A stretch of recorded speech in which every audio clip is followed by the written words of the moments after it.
opinions about this yesterday. Good move or bad move to sign Bell?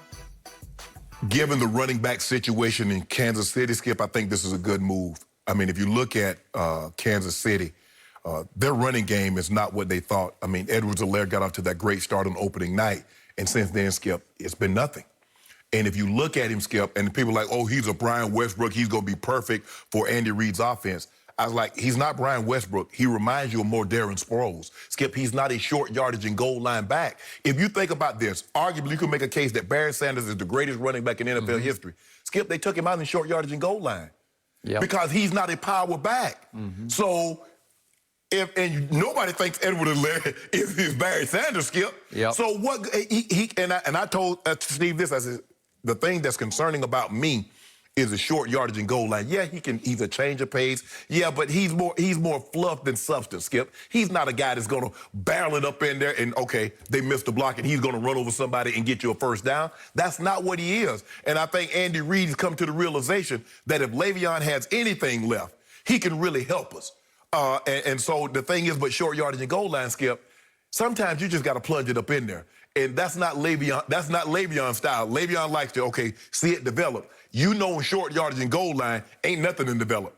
You get the ball and you go plow straight ahead. But I do believe he can give them something more than what their current running game is giving them. Because, look, Mahomes is going to be Mahomes. Sammy Watkins is out with that hamstring, Skip. They're going to be able to throw the football. But at some point in time, you're going to have to run the football. You just can't ask Mahomes, as great as he is, to throw it 50 times a game. You're asking for trouble. And Andy likes to run the football. He likes to play action off the run. So if Le'Veon has something left, he can really, really help this ball club. I hope, is that he realized he's at the plate working on his third strike. It ended badly in Pittsburgh. It ended badly in New York. Okay. Skip, Andy Reid was my brother's offensive coordinator, so I know him a little bit. They call him Big Red. If you can't play for Andy Reid, go ahead and leave. You can't play for anybody. You can't. Okay. So, the day after the Jets cut Le'Veon Bell. We asked a question on this show. Would you want him on your team? And your first answer to me was, I'm good. I'm good. Right? I'm good. I think he worked well for Kansas City, but I ain't in the locker room. Me, if I'm in Denver and Le'Veon's the best, no, I'm good. But it's ironic that you're literally good, you're okay, because this is the team you picked to win the Super Bowl, right? So all of a sudden you're saying, well, I'll relax my restraint here, right? Okay, because it's my Super Bowl pick, and you see that after Jerry Jones just raved about, we wanted to take Clyde Edwards-Helaire. That's after game number one when he went 25 carries for 138 yards against the Texans on opening night. Jerry, you've been watching lately because his yards have shrunk and shrunk and shrunk. There are a lot of, like the next game against the Chargers, 38 rushing, 32 catching, and just kept going, and it hasn't been impressive. Worse still is that 7 times inside the 5-yard line, he has touched the football, either running or catching it, and he has not been able to get it in the end zone. So they're saying, we need a banger back. We need somebody with some clout, literal, some physical clout to get it in the end zone. I am a big fan of Damian Williams. I don't know if people even know who he is, but he played at the University of Oklahoma. And when he came out in that draft, I was just saying, I want that guy on my team. And I don't know how these numbers flew under the radar in this last Super Bowl, but while Patrick Mahomes was winning MVP, Damian Williams went 17 carries for 104 yards and a touchdown, and he caught 4 balls for 29 more yards and another touchdown.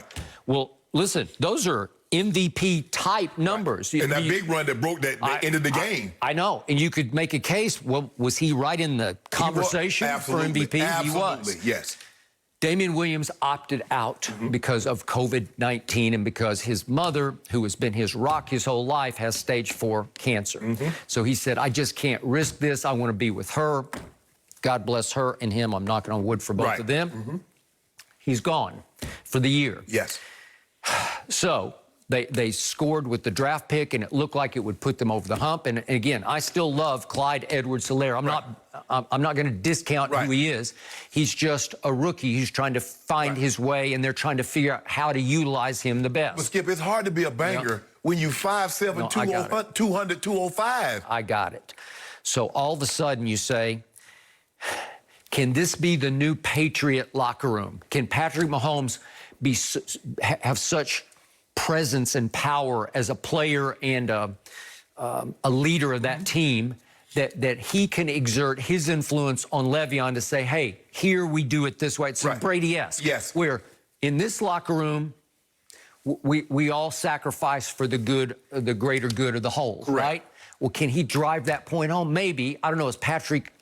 Is he old enough? Is he experienced enough to be the leader of that locker room? Maybe. He may have come of age to that point. Right. And then Honey Badger on the other side, he has definitely come of age enough to be able to say, Le'Veon, we got to do it this way. I think the best guy to do that is the offensive coordinator, Eric Bieniemy. Well, he played the position. EB played the position. Yep. EB is fiery. Yeah, EB he can is. say, bruh, all right, this is how we do That's it here. fair. That would work also. Okay. And I think Andy Reid has a strong personality, even though he has been known from the start as a player's coach. He is. To a fault. In Philly, that life was easy. They didn't practice hard. They didn't weight lift hard. They didn't condition hard. It was just, let's do it the nicest way possible. And sometimes it worked pretty well. And Andy, with those hybrid kind of backs, going back to, you mentioned Brian Westbrook or LaShawn or Jamal Charles or these kind of backs, he's had success with them. Okay, here's my issue with Le'Veon.